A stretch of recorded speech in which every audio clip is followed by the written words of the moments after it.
25 cosas escalofriantes de la colonización de África. Todas las potencias europeas que colonizaron África dejaron un rastro de muerte, destrucción y expolio que no puede ocultarse con los gobiernos, a menudo más atroces que los países africanos se han dado después de sus independencias. Los británicos, con frecuencia señalados como los colonizadores más juiciosos y civilizados, realizaron un despojo monumental en Kenia. El imperio alemán del Kaiser Guillermo II ejecutó un exterminio contra los pueblos Herero y Nama en el África sudoccidental. Los portugueses colonizaron Angola durante varios siglos, con el único interés de lucrarse con el tráfico de esclavos. Los franceses mataron a más de 5 millones de argelinos durante la conquista de Argelia en el siglo XIX y en el transcurso de la Guerra de Independencia del país norteafricano entre las décadas de 1950 y 1960. Pero las peores barbaridades cometidas por un país europeo en África las perpetró Bélgica en el Congo, a través del rey Leopoldo II, quien era el dueño único y absoluto de ese territorio africano. Hoy conoceremos las 25 cosas más escalofriantes que ocurrieron durante la colonización de África. Antes de meternos a fondo, no te olvides de suscribirte a nuestro canal y activar las notificaciones para mantenerte al día con nuestras actualizaciones.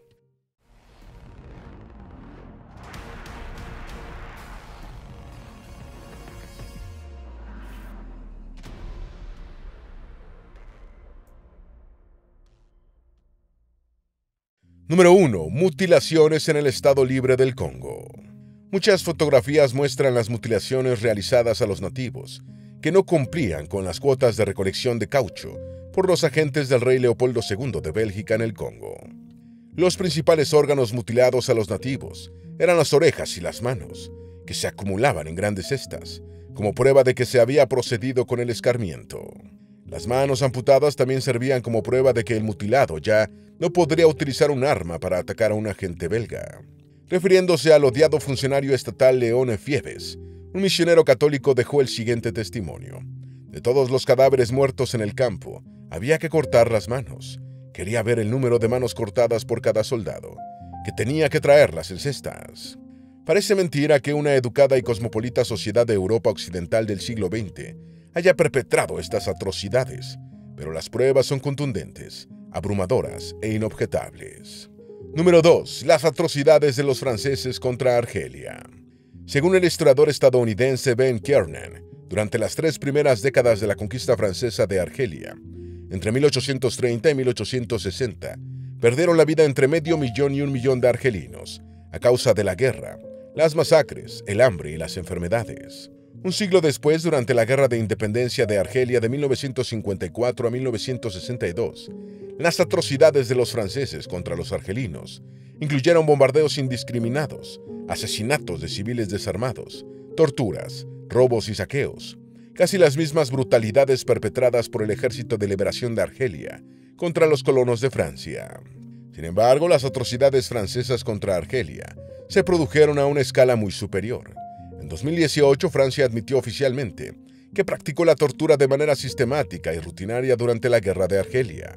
En octubre del año 2021, la oficina del presidente de Argelia, Adel Mahdid Tebboune, declaró que durante el dominio colonial francés perecieron 5.6 millones de argelinos.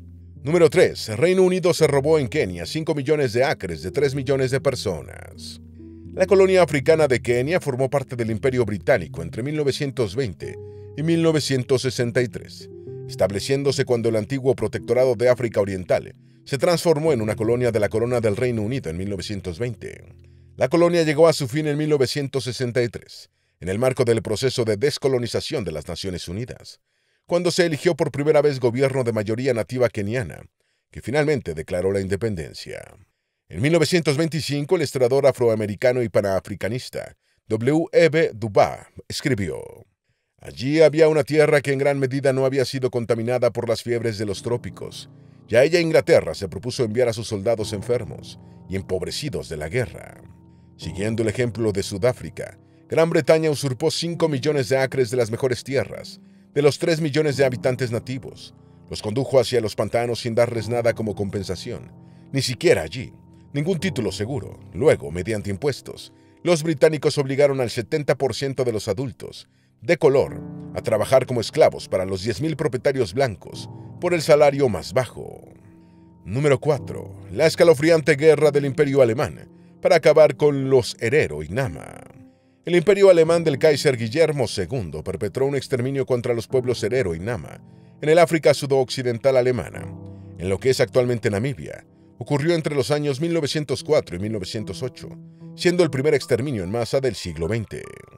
En agosto de 1904, el general alemán Lothar von Trotha venció a los Herero en la batalla de Waterberg y los empujó hacia el desierto de Omakeke, donde la mayoría de ellos perecieron de deshidratación.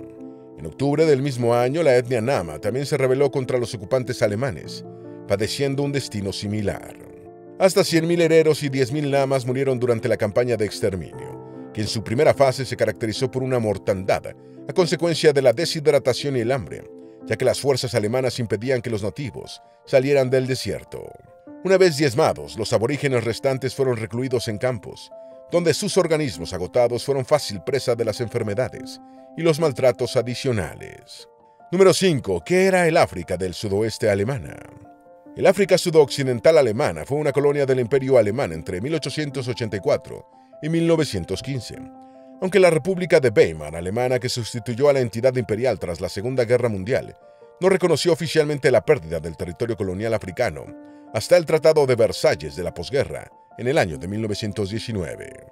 La presencia alemana en la colonia africana estuvo caracterizada por una brutal represión y por numerosas rebeliones de los nativos sometidos, que culminaron con la ejecución de una campaña de exterminio entre 1904 y 1908 por parte de las autoridades imperiales.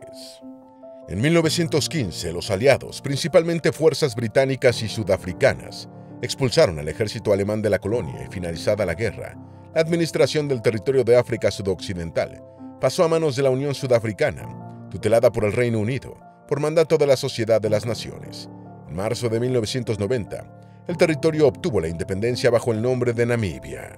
Número 6. ¿Cómo era la política alemana de colonización?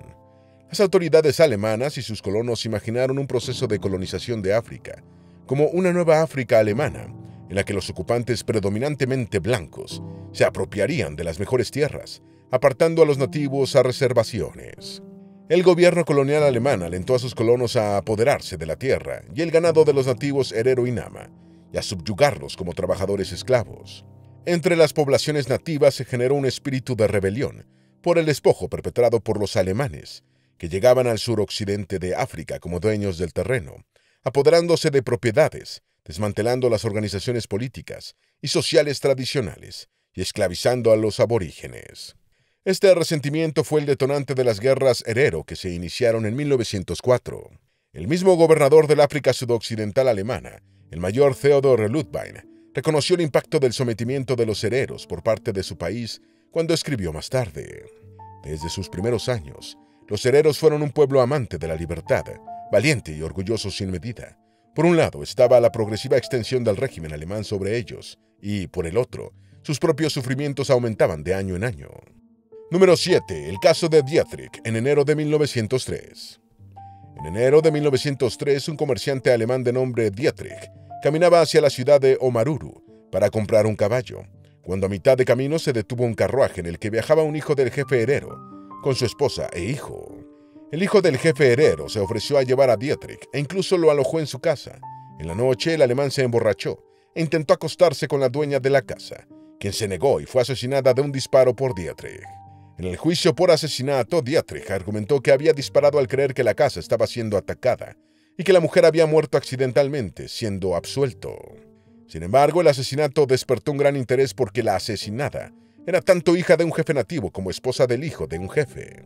El gobernador alemán Theodor Ludwig autorizó un nuevo juicio, en el que Dietrich fue encontrado culpable y encarcelado. Los colonos alemanes protestaron violentamente al considerar inconcebible que uno de los suyos hubiera ido a la cárcel por la muerte de una nativa y denunciaron al gobernador como traidor a la raza. Número 8. La rebelión de los hereros. Después de unos incidentes entre nativos y colonizadores en 1903, que terminaron con la muerte de 3 alemanes, a comienzos de 1904 los hereros lanzaron una rebelión de mayor alcance, matando a entre 123 y 150 colonos, incluyendo a 3 mujeres y a 7 boers. Después de decomisar las armas a un clan herero, el gobernador Ludwig pensó que los nativos ya no representaban peligro y retiró la mitad de sus tropas, siendo sorprendido por el alzamiento aborigen encabezado por el jefe, Samuel Maharero. Los rebeldes cortaron las líneas telegráficas y las vías ferroviarias de Windhoek, la capital colonial, y rodearon la ciudad de Okahanda. Los herero propinaron algunas derrotas a los colonizadores, que muchos alemanes consideraron humillantes, antes de que el gobernador solicitara refuerzos a la metrópoli. Nuevas tropas alemanas llegaron a la colonia y en agosto de 1904 fue librada la batalla de Waterberg, en la que los nativos fueron aplastados. Número 9. Guillermo II de Alemania ordenó la destrucción de los pueblos de África, del sudoeste alemán. Guillermo II ascendió al trono del Imperio Alemán en junio de 1888, tras la muerte de su padre, Federico III, de un cáncer de garganta. En 1904, el Kaiser Guillermo envió al teniente general Lothar von Trotha a poner orden en la rebelde colonia africana de Alemania, negando después que hubiera ordenado la destrucción de los pueblos nativos de África del sudoeste. No se ha encontrado ningún documento escrito que comprometa al Kaiser en el exterminio de los hereros, en parte porque los archivos del ejército alemán del periodo imperial fueron destruidos por un bombardeo aliado en febrero de 1945. Sin embargo, documentos supervivientes indican que von Trotha utilizó en África las mismas tácticas brutales que había empleado anteriormente en el sometimiento de la rebelión de los Boxers en China, solo que a una escala y un horror mucho mayor. El general von Trotha comentó: «Conozco las tribus de África, todas son iguales, solo responden a la fuerza. Aniquilaré a las tribus africanas con ríos de sangre». Número 10. Los campos para juntar personas.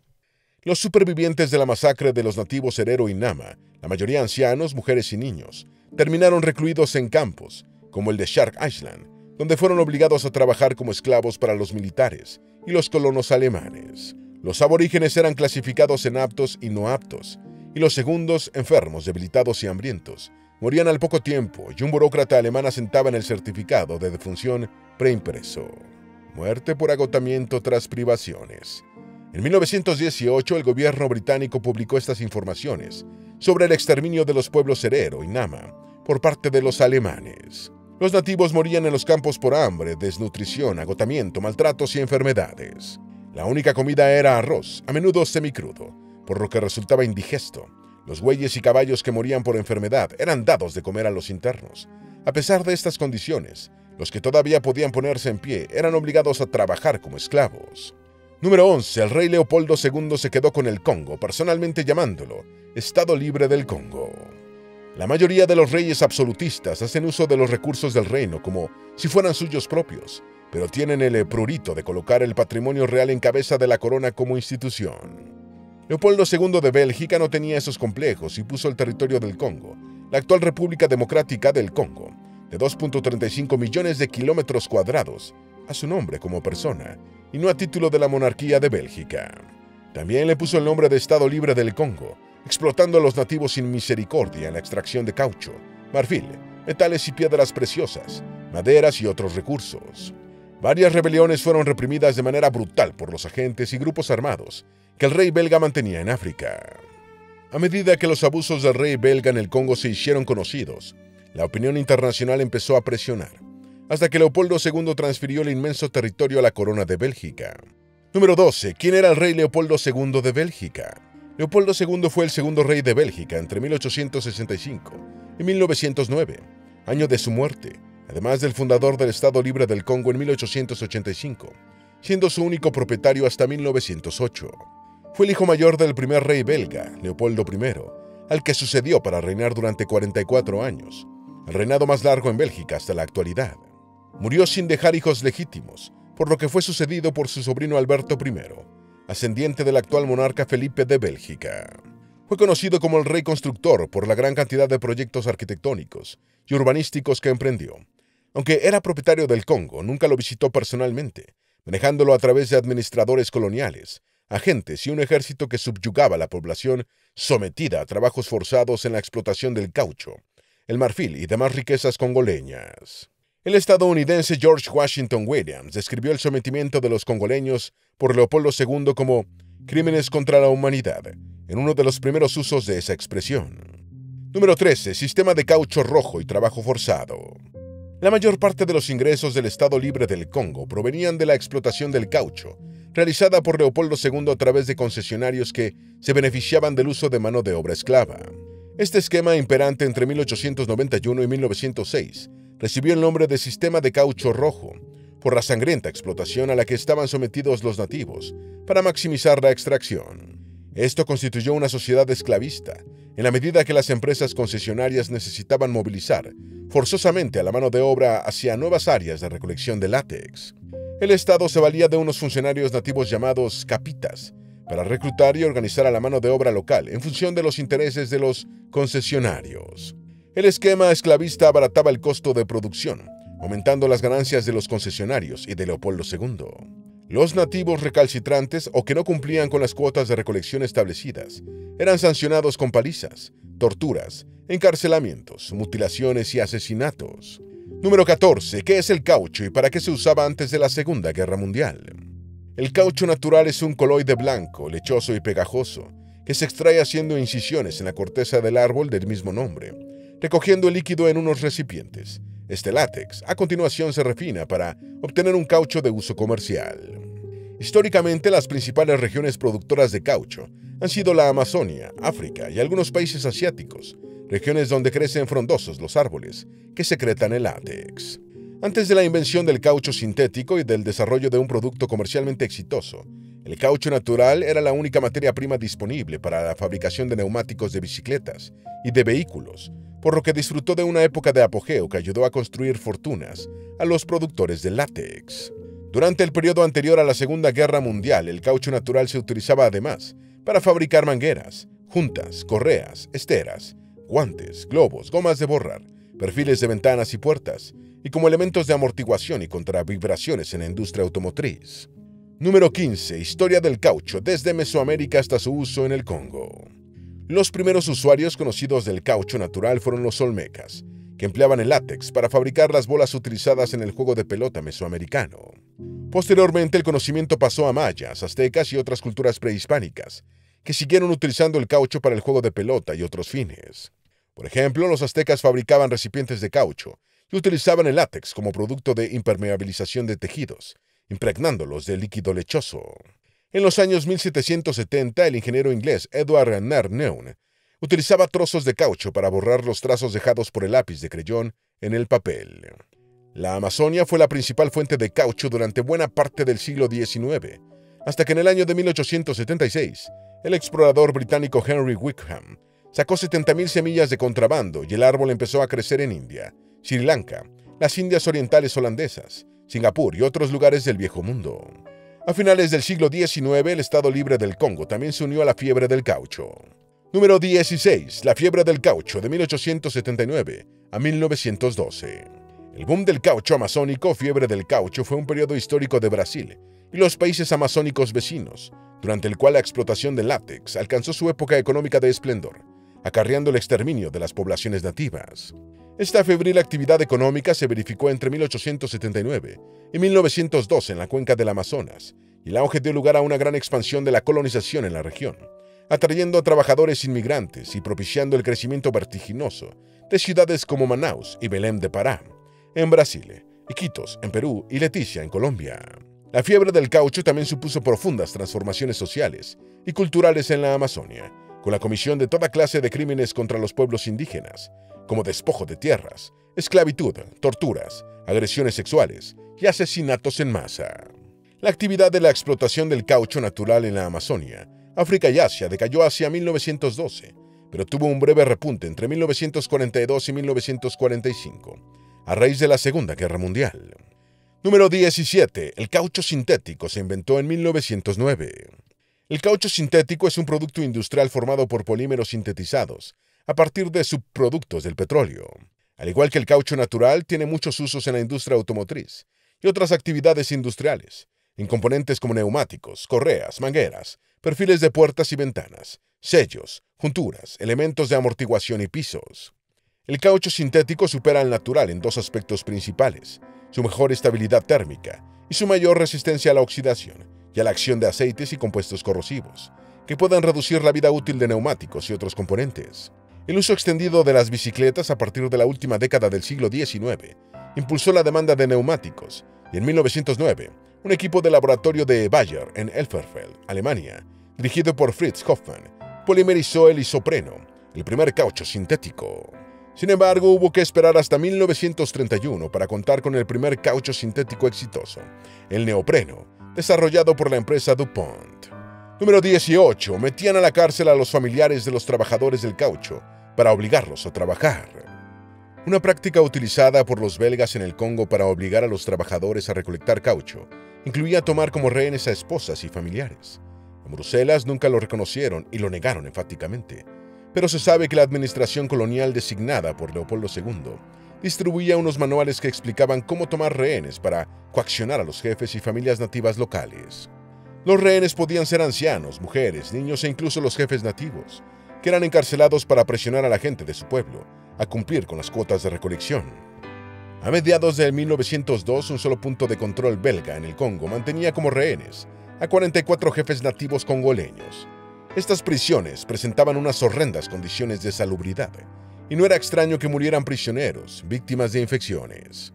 Número 19. Se comía carne de otros Homo sapiens en el estado libre del Congo.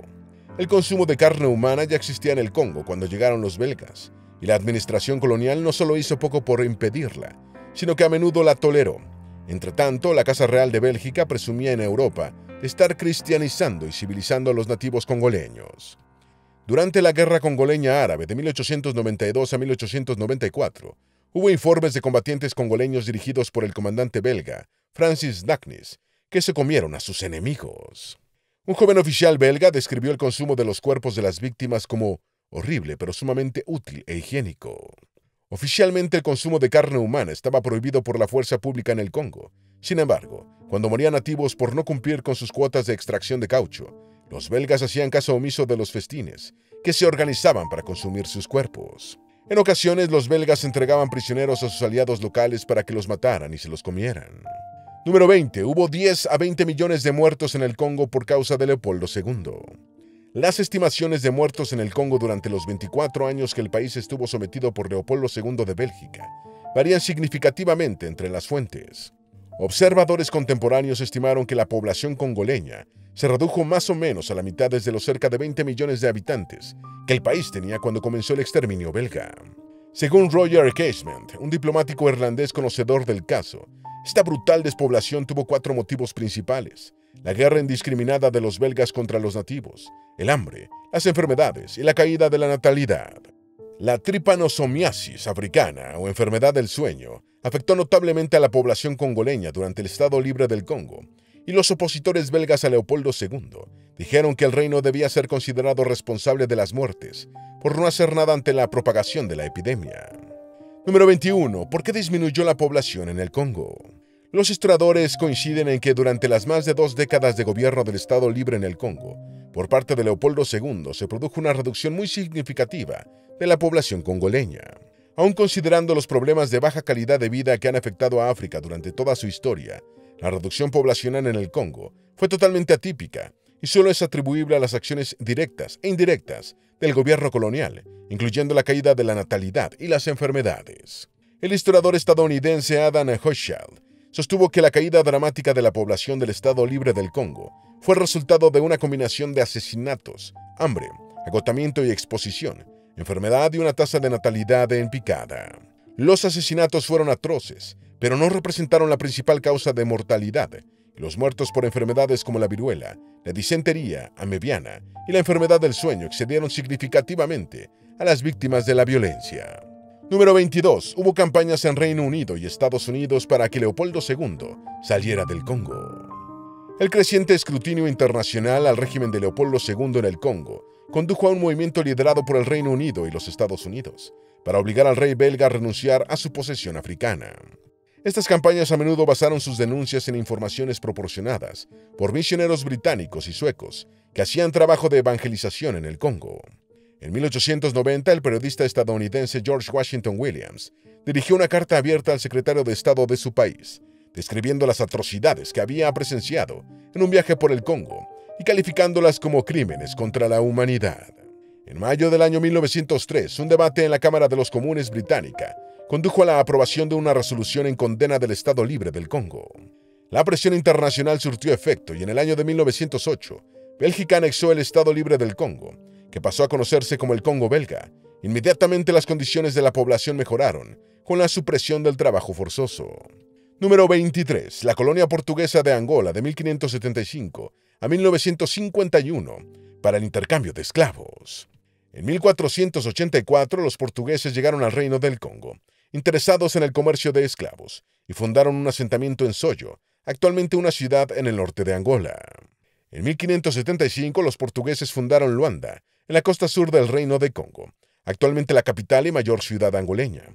Según Oliver y Atmore, durante 200 años, la colonia de Angola se desarrolló esencialmente como una gigantesca empresa de tráfico de esclavos. El control de la mayor parte de las tierras altas centrales angoleñas por parte de los portugueses se logró en el siglo XVIII y en el siglo XIX se llevaron a cabo intentos para conquistar el interior. En 1951 la colonia portuguesa de Angola se convirtió en provincia de ultramar de Portugal. Número 24. ¿Qué fue la Argelia francesa? La Argelia francesa o Argelia colonial fue el periodo de la historia argelina en el que el país fue colonizado por Francia y más tarde formó parte integral del país europeo. El dominio francés duró hasta el final de la Guerra de Argelia, que resultó en la independencia del país norteafricano el 5 de julio del año 1962. La conquista francesa de Argelia comenzó en 1830, con la invasión que derrocó a la regencia de Argel, aunque el país no fue totalmente sometido y pacificado hasta 1903. Varios académicos han descrito la conquista francesa de Argelia como un exterminio en masa. Argelia fue gobernada como colonia desde 1830 hasta 1848, y luego como múltiples departamentos, formando parte integral de Francia, hasta la independencia argelina de 1962. Entre 1860 y 1870, el emperador francés Napoleón III convirtió a Argelia en un estado cliente, expandiendo las libertades y limitando la colonización, lo que le acarrió la impopularidad entre los colonos franceses. Como jurisdicción reconocida de Francia, Argelia se convirtió en un destino para cientos de miles de inmigrantes europeos, primero conocidos como colonos y más tarde como pieds noirs, un término aplicado principalmente a los europeos étnicos nacidos en Argelia. Durante sus últimos años como parte de Francia, Argelia fue miembro fundador de la Comunidad Económica Europea y de la Comunidad Europea del Carbón y del Acero. Número 25. ¿Cómo fue la conquista francesa de Argelia? La conquista francesa de Argelia tuvo lugar entre 1830 y 1903.